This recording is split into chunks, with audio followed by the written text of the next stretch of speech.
I told you guys 6 weeks ago, 7, 8 weeks ago, that there's this growing list of things that Joe Biden claims he will do on day one. And I told you that we're going to hold Biden to that. I'm going to tell you on day two whether Joe Biden did those things. And if he didn't, if the day one priorities get pushed back to week one or month one or the first 100 days, that would be a broken promise by Joe Biden. And I can't tell you how thrilled I am to be able to report that Joe Biden did it. He filed 17 executive orders yesterday. There's a 10 or a dozen more coming today, which have not yet been signed, so I can't report on those. And doing really, really important things. Much of this is by necessity COVID related, but much more than that. So some of the executive orders that Joe Biden filed yesterday on coronavirus, Joe Biden, he promised he would do it and he did it. It's a 100-day masking challenge. It's not a mandate. It's a request that for these next 100 days, as the vaccines start working their way through the population, already starting to see a decrease in hospitalizations thanks to the vaccines, that everybody wear a mask. And indeed, Joe Biden did sign a mandate for masks at federal buildings, which is within his purview. Joe Biden can't mandate masks in state buildings or in random businesses or out in public or in people's homes. And he's not trying to do that, but doing exactly what he promised to do on masks. 100-day challenge and mandate in federal buildings. Joe Biden immediately shut down Trump's withdrawal from the World Health Organization. That was a disastrous idea at the worst possible time. Immediately putting Dr. Anthony Fauci as the head of the delegation to the WHO in a pre-dawn meeting this morning. Fauci already meeting with the WHO. This is, in 24 hours, how things have changed. On the economy, Joe Biden has extended the nationwide moratorium on evictions and foreclosures until at least the end of the first quarter, March 31st. And he has extended the pause on student loan payments and interest for Americans with federal student loans until at least September 30th of 2021. He has not forgiven any student loan debt yet. And that's something many of us want to see him do. But this is a big deal as well.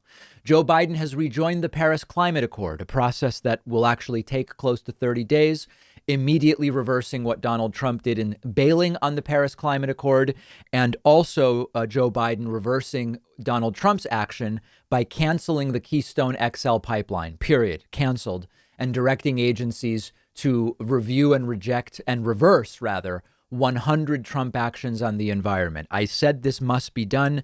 Trump's damage to the environment by loosening regulations has been disastrous. Joe Biden, day one, saying, undo all of it.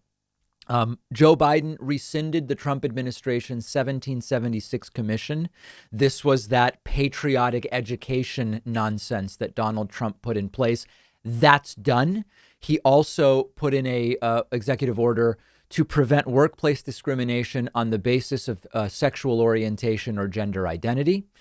There are a number of other sort of more minor executive orders, but very importantly, Joe Biden fortifying DACA after Trump tried to gut it, reversing the Trump administration's restriction on entry for passport holders from several Muslim majority countries. That's the reversal of the so-called Muslim country travel ban. Undid Trump's expansion of immigration enforcement within the U.S. and stopped construction on the border wall. Very, very important stuff. There are a number of other executive orders that Joe Biden signed yesterday and more that he will sign today. But this is all very good and very important. And what is really important to understand here, and we're going to play some clips of a triggered Fox News host about these orders soon. What we found out is that a relatively small number of bad actors, Trump included, who the majority of the country didn't vote for. Remember, even in 2016, Trump got less than half of the vote of those who voted, and half the country didn't vote in 2016. A very small number of bad actors can do a lot of damage. And now Joe Biden gets to undo that damage by the exact same legal provisions that Trump used to do the damage, many of which were executive orders. But there's a general principle, which is that it's almost always easier to break and destroy things than it is to build things. Consider building a house. You've got to clear the land and then dig out a foundation and pour the foundation and then frame it and then put a roof on and windows and doors and toilets that Trump said you have to flush 10 or 15 times. And then you bring a wrecking ball in and in 10 minutes, you reduce it to rubble. That is a perfect analogy to much of how we saw the Trump administration operate. In very little time, Trump was able to destroy global alliances that took decades to build and to strengthen. Trump was able to, by failing on the virus for a few months, irreversibly set us back. Okay, so I think we understand the concept. A lot of right wingers are finding themselves very triggered by Joe Biden's executive orders. Let's talk about that next.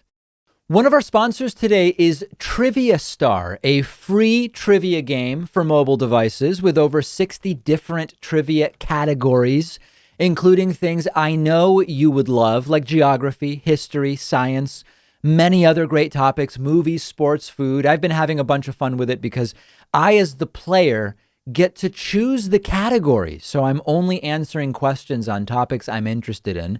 There are over 1,000 different levels to progress to, over 10,000 different questions, which get harder over time. So it gets more and more interesting as you play.